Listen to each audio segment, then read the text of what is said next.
समाजाने तयार केला त्याचे कौतुक करावे तेवढे थोडेच आहे। आजच्या परिस्थितीत अशी जागरूकता निर्माण होणे गरजेचे आहे। अशा घटना केवळ एका शहरात नाही तर अनेक शहर व गावांमध्ये घडत असतात, ज्यामुळे पालक व मुलांना अपमान सहन करावा लागतो। भारताला धर्मशाळा समजून एका भागाला धार्मिक देश करण्यात आलं आणि दुसऱ्या भागाला धर्मनिरपेक्षतेकडे ढकललं गेलं। कुछ भी बोलोगी, ऐसे नहीं चलेगा। यहाँ पर सिर्फ गुड मॉर्निंग करके ही विश किया जाता है। लेकिन मैम, मेरे घर पे तो मेरे पापा मेरी मम्मी हम सारे जय श्री कृष्ण ही बोलते हैं। ये स्कॉलरशिप कोटे से तो बच्चों का एडमिशन करवा देते हैं, लेकिन बिल्कुल तमीज नहीं होती इन बच्चों को। तुम्हारी क्लास टीचर कौन है? सरिता मैम। सरिता, ये तो छुट्टी पे चल रही है।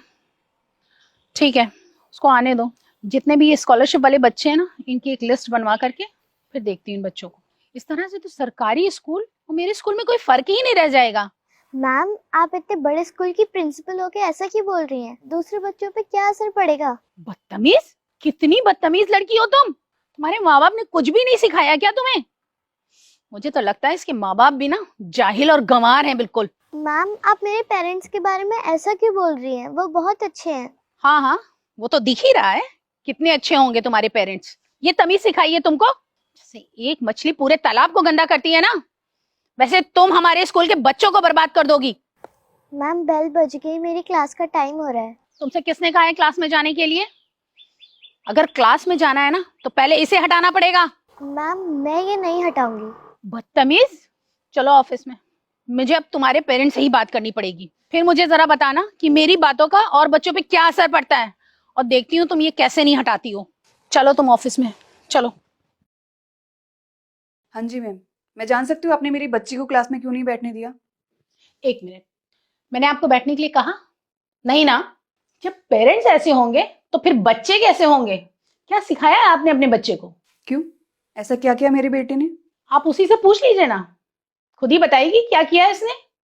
बताओ बेटा, क्या किया तुमने? वो मम्मा, मैम ने तिलक हटाने के लिए कहा था, और जब मैंने मैम को जय श्री कृष्ण बोला तो उन्होंने मना कर दिया कि स्कूल में ये सारी चीजें नहीं बोली जाती। मम्मा, ये गलत होता है क्या? नहीं बेटा, किसने बोला कि ये गलत होता है? ये तो बहुत अच्छी बात होती है, कुछ भी गलत नहीं होता। हाँ हाँ, कुछ गलत नहीं होता है, लेकिन ये सब काम घर पे किए जाते हैं, स्कूल में नहीं किया जाता है। ऐसा नहीं जो आपकी मर्जी होगी वो आप स्कूल में करने लगेंगे। ये मेरा स्कूल है, यहाँ पर सिर्फ और सिर्फ मेरी मर्जी ही चलेगी।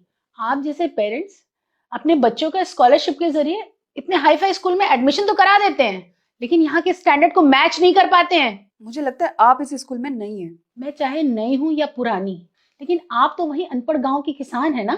अगर मेरे स्कूल में अपनी इस बच्ची को पढ़ाना है ना, तो मेरे हिसाब से ही चलना पड़ेगा आपको। अगर आपके हिसाब से ना चला जाए तो आप अपने बच्चे का टीसी लीजिए और जाकर किसी सरकारी स्कूल में एडमिशन करवा दीजिए इसका। वैसे भी आपकी बच्ची हमारे स्कूल को सूट नहीं करती है। आनंद मंडल जी का नाम सुना है आपने? हाँ, वो इस स्कूल के ट्रस्टी हैं।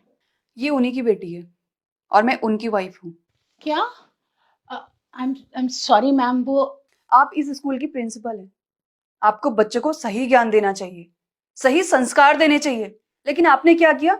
आपको पता है स्कूल को मंदिर क्यों कहा जाता है? क्योंकि बच्चा स्कूल से अच्छी चीजें सीखता है। लेकिन जिस स्कूल में आप जैसे टीचर्स हो, वहां बच्चा क्या सीख सकता है? कुछ भी नहीं। और अनपढ़ कह रही थी ना मुझे? सॉरी मैम, अनपढ़ मैं नहीं, अनपढ़ आप हैं। आपको हमारे इतिहास के बारे में पता है? हमारी संस्कृति के बारे में पता है? आपको इन सब चीजों के बारे में थोड़ी पता होगा, क्योंकि आप जैसे लोग मॉडर्न कल्चर में इतना डूब चुके हैं कि आपको तो इन सब चीजों के बारे में कुछ पता ही नहीं है। आप जैसे लोग सिर्फ मॉडर्न चीजों के बारे में जानते हैं, हमारी संस्कृति के बारे में पता थोड़ी होता है आपको। लेकिन नहीं, अब ऐसा बिल्कुल नहीं होगा, क्योंकि मैं नहीं चाहती कि इस स्कूल में ऐसे प्रिंसिपल हो। अपना सामान उठाइए और जाइए यहाँ से। मैम आप मेरी बात तो सुनिए, थोड़ी सी मिसअंडरस्टैंडिंग हो गई थी, आगे से ऐसा कुछ नहीं होगा मैम। ये झूठा दिखावा करने की जरूरत नहीं है मेरे सामने, क्योंकि मुझे पता है आप कौन है और क्या करती हैं। और आपने मेरे साथ जो इतने टाइम से बिहेव किया ना, मुझे सब पता चल गया, और मैं आपको माफ कर भी सकती थी, लेकिन आपने जो हमारी संस्कृति की बेइज्जती करी है, उसके लिए मैं आपको कभी माफ नहीं कर सकती, और ना ही हमें ऐसे प्रिंसिपल की जरूरत है। जय श्री कृष्ण मैम। नाशिक महानगरपालिका सार्वजनिक आरोग्य विभागाच्या वतीने जाहीर निवेदन। शहरात वाढत्या तापमानामुळे उष्माघात अर्थात हीट स्ट्रोक होण्याची शक्यता नाकारता येत नाही। अशा वेळी